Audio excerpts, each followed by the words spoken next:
नमस्कार, स्वागत है आप सभी का। एडेड जूनियर हाई स्कूल शिक्षक भर्ती को लेकर के बात करेंगे। साथियों, ना तो अभी शासनादेश को लेकर के या फिर शेड्यूल को लेकर के कोई भी चीज़ें कन्फर्म हो सकी है। इवन आप देखेंगे कि आज की डेट में यानी 22 जुलाई को एक मीटिंग बताई गई थी, लेकिन आपके भर्ती से संबंधित कोई भी मीटिंग हुई है ऐसी कोई भी जानकारी नहीं मिली है।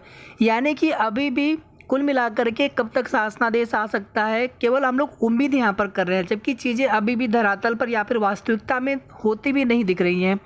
और आप सभी जानते हैं कि इसी प्रकार से एक बार भर्ती में जब स्टे लगा था, उस समय कोर्ट ऑर्डर आने के बाद लगभग 3 महीने का समय था, 3 महीने से भी ज़्यादा का समय था।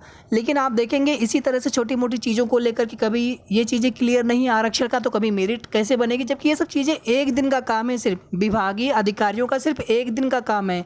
पुरानी भर्ती प्रक्रिया में जो कुछ भी विवाद है रिजर्वेशन को लेकर के, वो सारी चीज़ें उनको स्पष्ट है उसमें क्या कैसे क्या कमी रह गई थी, बस वही चीज़ें यहाँ पर नहीं होने देना है।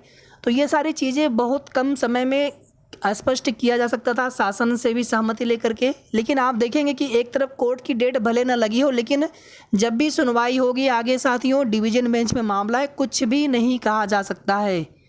वो लोग, मैं ऑलरेडी बता चुका हूँ कि उन्होंने फिर से स्टे एप्लीकेशन भी लगा रखी है। उसमें आईए के थ्रू आप देखेंगे अलग से भी उनकी एप्लीकेशन है, जो उनकी मूल रीड्स है, मूल उनकी जो प्रेयर है, उसके अलावा भी आप देखेंगे उसमें कई सारी आईए फाइल हो रखी है।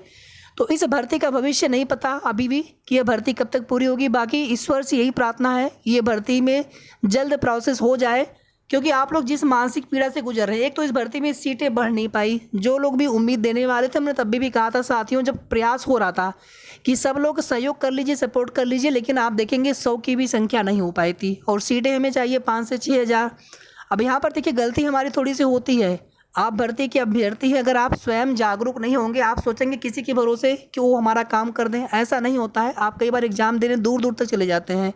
बीपीएससी का एग्ज़ाम हज़ार किलोमीटर दूर से भी अभ्यर्थी, उससे भी ज़्यादा दूर से भी अभ्यर्थी आकर के दिल्ली से और वेस्ट यूपी के, यहाँ पे झारखंड, वेस्ट बंगाल, छत्तीसगढ़, कई राज्यों से अभ्यर्थी आकर के एग्ज़ाम देने गए थे बिहार में। लेकिन अपनी भर्ती के लिए एक बार अगर आना होता था लखनऊ, तो आपकी संख्या बल बहुत कम होती थी, जबकि वहाँ पर यही था कि हम लोग सीट वृद्धि के लिए ही प्रयास करेंगे। उसको भी छोड़ दें साथियों, अगर यहाँ पर हम लोग लगातार सिर्फ और सिर्फ जनता दरबार में जा कर के, अब देखिए अभी जनता दरबार हाल में लगा था, उसके पहले भी कई बार जनता दरबार लगा था, कुछ अभ्यर्थी गए हुए थे, उनकी मुलाकात नहीं हो पाती है मुख्यमंत्री जी से। जबकि देखिए अभी कई भर्ती के अभ्यर्थी इसी बार वाले जनता दरबार में मुख्यमंत्री जी से मिल करके आए हैं। अभी जो गुरु पूर्णिमा था, मुख्यमंत्री जी गोरखपुर में तो जनता दरबार लगा हुआ था, तो कुछ अभ्यर्थी वहाँ पर मिल करके आए थे। वहाँ पर देखिए समय पर पहुँचना होता, अगर आप लेट पहुँचेंगे तो फिर वहाँ पे ना कई बार अंदर एंट्री नहीं मिलती है। जब एंट्री नहीं मिलेगी तो वहाँ पे आपको बैठने के लिए नहीं मिलेगा, जहाँ पर मुख्यमंत्री जी सुनते हैं समस्याओं को। तो वहाँ पर समय से पहुँचना होता है। और इसमें केवल वही अभ्यर्थी बार बार क्यों कोशिश करें, बाकी लोगों की क्या इसमें कोई नैतिक जिम्मेदारी नहीं है? कहीं ना कहीं साथियों, थोड़ी सी या कह लीजिए कि निष्क्रियता की वजह से ही हम लोगों की लापरवाही, जितने भी अभ्यर्थी हैं जो चाहते थे सीट वृद्धि हो, तो थोड़ी सी साथियों यहाँ पर लापरवाही आप लोगों से हुई है। प्रयास अपना करना चाहिए था, सीट बढ़े या ना बढ़े वो बात की बात है।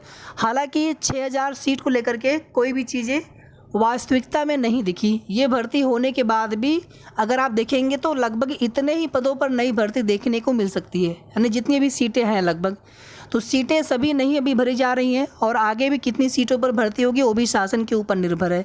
लेकिन अगर यही सीटें भी जुड़ जाती इसी भर्ती में, पुरानी भर्ती है और कई विद्यालय हैं जो कि शिक्षक विहीन चल रहे हैं, मैनेजमेंट उनका अलग केस चल रहा है, 31 जुलाई को डेट लगी है उनके वाले केस में भी।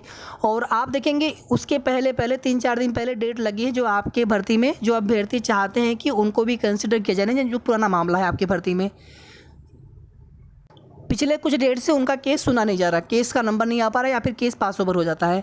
केस अभी फ्रेश में ही लग रहा है। हो सकता है इस बार उनके केस में सुनवाई हो जाए, तो कुछ भी नहीं पता है कि उसमें आगे क्या हो और यहाँ पर क्यों देरी हो रही, क्यों यहाँ पर अधिकारी या शासन स्तर से क्यों यहाँ पर देरी किया जा रहा है, बिल्कुल समझ से परे है। छोटी सी भर्ती है, आखिर वो भर्ती पूरी करना चाहते हैं भी हैं कि नहीं करना चाहते हैं, यहाँ पर कोई आरोप हम लोग नहीं लगा रहे हैं, लेकिन भर्ती में इतनी देरी होने के पीछे क्या मतलब है? अब कल देखिए बड़ी संख्या में अभ्यर्थी साथी प्रयागराज निदेशालय जाएंगे। अब कितने लोग पहुंचेंगे, आह्वान तो सभी से किया जाता है, और जा कर के सिर्फ निवेदन रिक्वेस्ट करना है, वहाँ पर कोई धरना प्रदर्शन कोई वो नहीं करना, सिर्फ जा कर के रिक्वेस्ट करना है। और कई अधिकारी बदल चुके हैं, आप लोग जानते हैं, उप शिक्षा निदेशक जी भी नए आ चुके हैं प्रयागराज में। तो जो भी साथी एटलीस्ट प्रयागराज के जो भी अभ्यर्थी हों, कम से कम 10-20 लोग आप लोग तो चले जाइए। विनम्र निवेदन है आप सभी से कि आप लोग कल जरूर चले जाइए शिक्षा निदेशालय प्रयागराज। कल जा रहे हैं अभ्यर्थी, इसमें कोई संशय नहीं है। आप जितने अधिक से अधिक लोग सहयोग कर सकते हैं आप ज़रूर सहयोग करिएगा। और एक हमारी रिक्वेस्ट आप सभी से फिर से है, हालांकि ये रिक्वेस्ट मैं बहुत बार कर चुका हूँ और कुछ लोग कमेंट भी करते हैं कि कोई फ़ायदा नहीं होता जनता दरबार जाने से। तो जनता दरबार कितने बार गए हैं आप, ठीक है, कितनी बार आप जाकर के मुख्यमंत्री जी से मिले हैं? अगर लगातार एक महीने में अगर 4-5 बार जनता दरबार अगर आप गए होते, कोई भी अभ्यर्थी, देखिए मैं किसी के लिए ये नहीं करूँ कि आपने प्रयास कोशिश नहीं किया, लेकिन साथियों प्रयास सही दिशा में होना चाहिए। आप समय पर पहुंचिए जनता दरबार में और मुख्यमंत्री जी से मिलना आवश्यक है, उनको ज्ञापन, प्रत्यक्ष ज्ञापन देना आवश्यक है। जो भी फीमेल अभ्यर्थी हैं आप भी जरूर जाइए, या फिर जो पुरुष अभ्यर्थी हैं शादीशुदा हैं आप अपनी पत्नी को लेकर के जा सकते। मतलब एक ये होता है कि जो भी महिला अभ्यर्थी होती हैं कहीं ना कहीं आप देखेंगे थोड़ा सा प्रभाव पड़ता है और कहीं ना कहीं आपको मौका मिल जाता है मुख्यमंत्री जी के समक्ष अपनी बात रखने का। बाकी कोई भी जा सकते हैं अभ्यर्थी, कोई भी जा सकते हैं अपनी समस्या को लेकर के, ऐसा कुछ भी नहीं होता है, सभी लोग जा सकते हैं। और अभी भी देखिए साथियों, सिर्फ उम्मीद है कि 31 जुलाई को जो डेट लगी है, मैनेजमेंट जो केस लगा है उसमें कुछ समय दिया गया है विभाग को, शासन को, तो बस केवल उम्मीद भर है कि उसके पहले शायद भर्ती में जियो शेड्यूल आ जाएगा 100%। बाकी यहाँ पर देखिए कोई श्योरिटी अभी भी नहीं है। बाकी देखिए हर दिन आपको चीज़ें सुनने को मिलती होंगी, अब जियो आ जाएगा, तब जियो आ जाएगा, अब ये चीज़ें होंगी, पहले सीट वृद्धि को लेकर के, तो सब चीज़ें निराधार होती हैं जिसका कोई आधार नहीं होता है। जितना आप लोग प्रयास कर पाते हैं बस समझ लीजिए कि चीज़ें उसी के अनुसार होती भी दिख रही हैं।